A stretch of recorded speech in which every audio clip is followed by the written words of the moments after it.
Nguyen Thi Lan has taught the same battle for 9 years. She knows every date, every name, every outcome.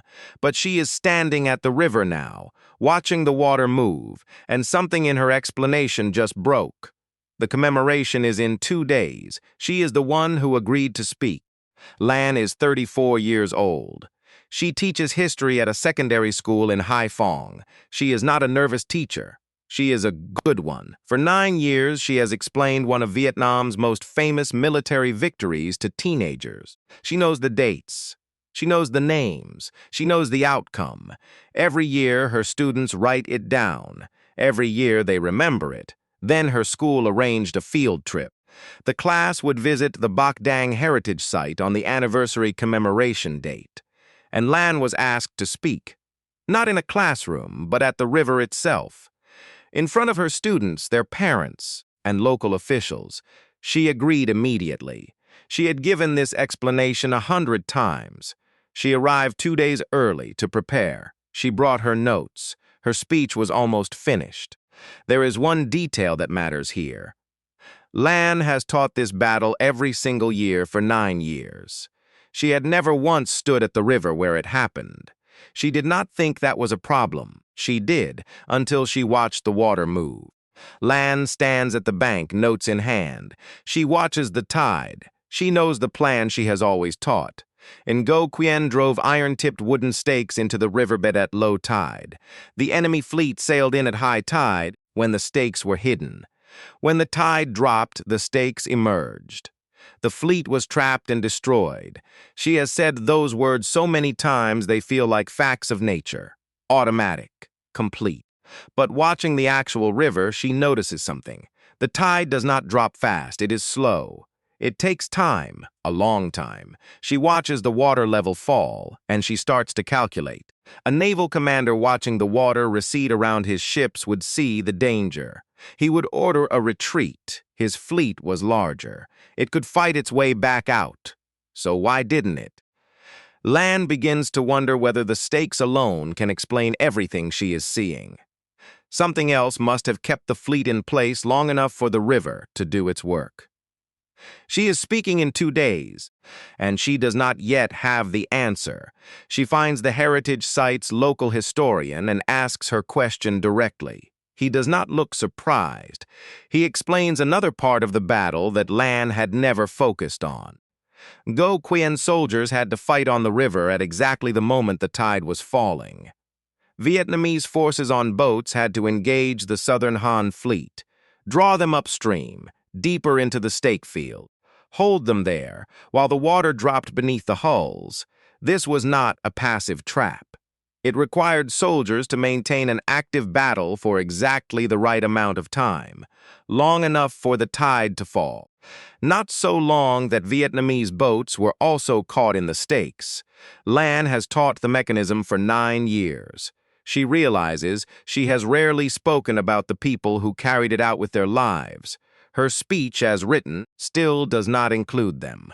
That night, she rewrites everything. She adds the soldiers on the water, the timing, the impossible precision required of men in boats holding a battle line while the river fell around them.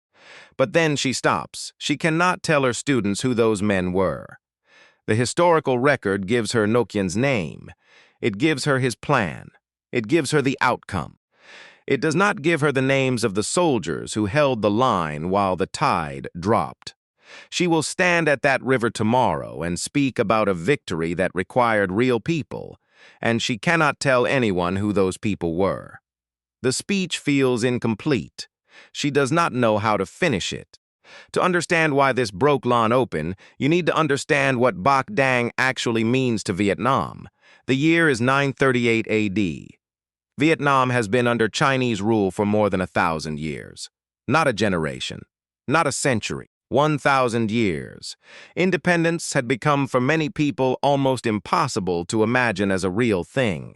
Ngo Quyen chose the Bach Dang River, a tidal estuary in what is now Quang Ninh province, to stop the Southern Han fleet sailing south to crush any chance of Vietnamese self-rule. His plan was careful. His forces drove wooden stakes into the riverbed at low tide, tipped with iron, placed at exactly the right depth. At high tide, they were invisible. Then they waited. When the fleet entered the river, Ngokwen's smaller forces engaged them. They drew the fleet upstream, deeper into the stake field. And then the tide began to fall. What was required in that moment was extraordinary.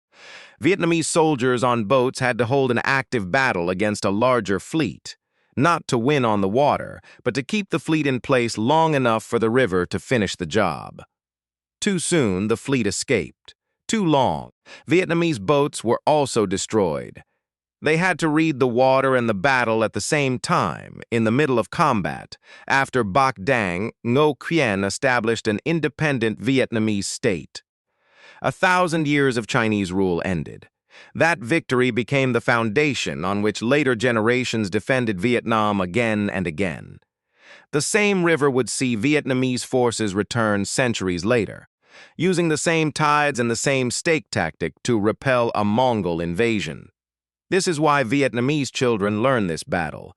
This is why there are temples, streets, monuments, commemorations. Bach Dang is the moment Vietnam became Vietnam again, and Lan had been teaching it as a clever trick that worked by itself.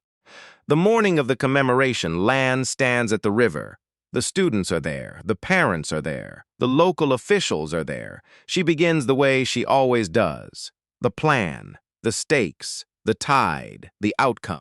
She says everything she has always said, and then she stops.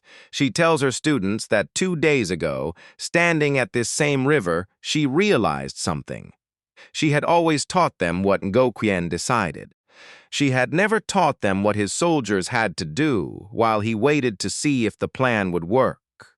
She tells them those soldiers had to hold a battle on the water at the exact moment the tide was falling. The timing had to be perfect. If they stopped too soon, the fleet escaped. If they held too long, they were also lost. And then she tells them the hardest part. The names of those soldiers are not recorded. We cannot tell you who they were.